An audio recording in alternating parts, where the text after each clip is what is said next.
here. So, Wanda, I'm just going to bring you into this just a little bit because I just want to get your take and then I'm going to get Will's take too, because I just want to know how you feel about the FAFO, especially let's start with the Montgomery Brawl, shall we? I'm just saying. A lot of things happened last week, but that was the highlight of the week. And it was a highlight of TikTok for one. And everybody was talking about the Montgomery Ball. Some people thought it should have happened. Some people thought it was payback. It was the port where slaves were actually sold. It's ironic, but I think that when the cap went up, that was a signal. I don't know what you think. Yes, honey, that's the new. Oh, so we all know what that signal means. So when you holler who in the hood, it means it's on and popping, and all you hear is a stampede coming through. So I love it. Absolutely. Will, I know you are across the border, my friend, but how y'all feel on the other side of the pond about this FAFO, especially as it pertains to code word Montgomery?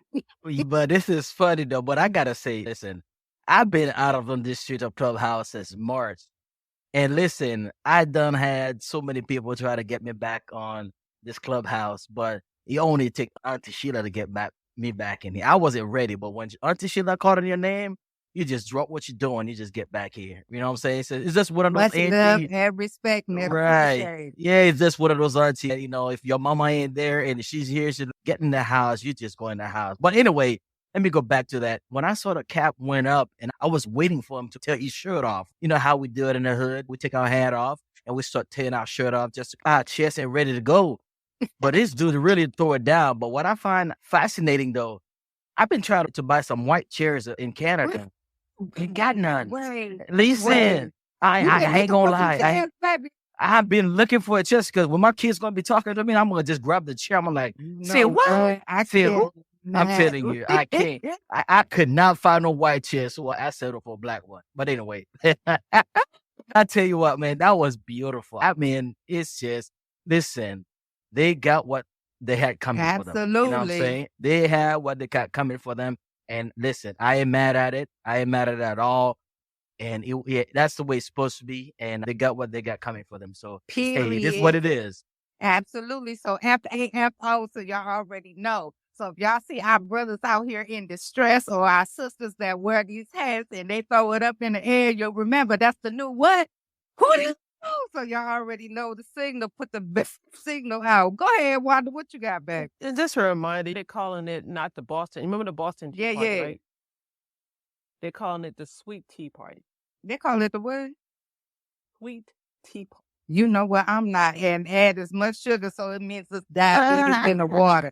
I'm not about to play. I don't need no sweet tea like that. I'm not about to play with you. So, you know, there was the Boston Tea Party. Now, yes, ma'am. Was not called a Sweet Tea Party. You know what? You can find your earrings. You have chairs that are earrings. Yes, you can buy that now. I've you seen can buy that. T-shirts. Yes. So, you know, get your shirt, get your earrings, and proudly. Yes, indeed. And just a little historical note. Y'all know it was a black brother that invented the folding chair. I want to get say, y'all look it up. This is educational a little bit, but I'm just saying, y'all look it up if y'all don't believe it. And then y'all remember FAFO. It's like ironic as hell that he had to whoop that trick, get him with the chair, Hetty. So I absolutely love it. So another thing that has been going on, and it's a little disturbing, so we're going to get a little deep, and then we're going to come back to the shallow end. Y'all, Lizzo is under fire. Y'all ain't seen her on nobody's social media. Baby, don't be crying, Antonietta. Look, she FAFO. She fucked around and found out because them girls is not about to play. How you, number one, Lizzo, please and thank you. How you gonna body shame anybody? Let's not do that. You supposed to be a champion of the thick girls. You know what I'm saying? And you're supposed to march alongside, but you want to listen. Y'all already know what kind of cancel culture that runs rampant in the hip hop community. Y'all can't be out here just treating people, and people is just not taking stuff lying down. You dealing with older school millennials. You dealing with Gen Zers. And these individuals is not about to play with you. They said they out here sweating their little asses off. And you already knew that they could dance because they had to do what first? They had to audition for you. That means you had to extend a contract to them, offer them the position, which you did, and they were dancers and they fulfilled their obligations. And now you want to sit up there and ask the girl what's wrong with her.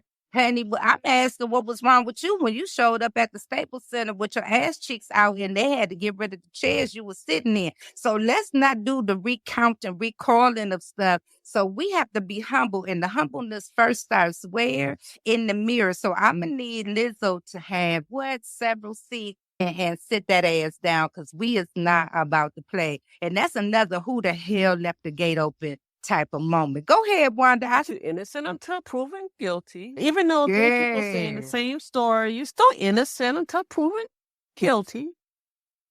Hell no, this is a court of public opinion. We hang you first, and then we be saying I'm sorry later. And we're going to dive a little bit more in that, because we had a little situation that came. Matter of fact, we're going to get into it right now before we get into anything else. So since we're talking about innocent until proven guilty, honey, what about the little girl that cried wolf on the side of the road? Girl, a little man needed to come out of them bushes, had an Oscar, an Emmy, and a Tony to get it, because baby, her mama and her was giving the best performance of their life in 2023. That's the one to take the cake so far for me this year. You done came up with this elaborate scam and scheme, honey, and your daddy told the whole story, because his whole face was not having it, while your mama was spinning the fairy tale lies with the pixie dust and all the little strings of the heart and all of this stuff. It just don't make no sense to me, honey, how you gonna fabricate a story talking about it's a child. Now, we all feel a certain kind of way about our children. And you gonna say the Tyler is on the side of the road. And I hope the 911 lady who she called, I mean, she need to either go through some training, or maybe she is at your nearest drive-through asking you, can she take your order? Because she done lost her mind too. Because why would you not tell her to stay there until the police came, if it's a little baby and you on one of the busiest streets or highways in Alabama, that it could be when it pisses all this crazy stuff is happening in Alabama. Must be something in the water. I don't know, but hey, what you feel about that, Miss Attorney Lady, since innocent until proven guilty? Lady. I really would love to dive into this now, but I think let's do it a little later on in the next news segment. Let's have a break. Okay. Because we got a special guest. Yes, we do. Today. Yeah, we could go. He might have a little something to say about the Carly. Say, let me just ask, nephew. Yeah, listen, I'm gonna come at this a little bit different. As you know, from a mental health perspective, I feel lost, I feel bad, and I feel like that was a crying out for help. It could have been handled a different way. It could have been done a different way. So it created a narrative that now we got to double check, we got to triple check before we actually go and start looking for somebody, before we start telling somebody something happened. Because it's just back in the days, when a girl cried rape and when she wasn't really raped, it's just put a stain on it for other girls that really did get raped. And I think it's the same type of a situation that we got. But I really do feel bad for her. I don't want to throw her out with the baby with the bathwater. I think she needs to get some help. And I think she needs to apologize to people. And I think she needs to get disciplined. She needs to pay for what she did, nonetheless, but she still needs to get some help. And that's my 2 cents. And I take it, and I appreciate that, because you coming from an area that's near and dear. And I know you and Wanda, you all champion that. And I do too. And I feel sorry for the girl, but when the mama lied, look, I'm a mother. Okay, I have 2 adult children and one getting ready to be one. And I'm going to tell you like I know, depending on what the story is or how you trying to spend it, 9 times out of 10, I got you shoulder to shoulder, back to back, and all of that. But when you come talking about this little fairy tale thing, you want me to do what? And I got to call the police and they involved. See, that's a whole nother level of deceit for me. We ain't calling no police. We gonna throw the head up in the air. We gonna holler hootie hoo. If this man broke your heart or that girl broke your heart or you need me to whoop somebody else, then we gonna roll up and handle business. And that's just how we gonna take care of that. We ain't gonna get no authorities involved and all of that, because it's time consuming. You had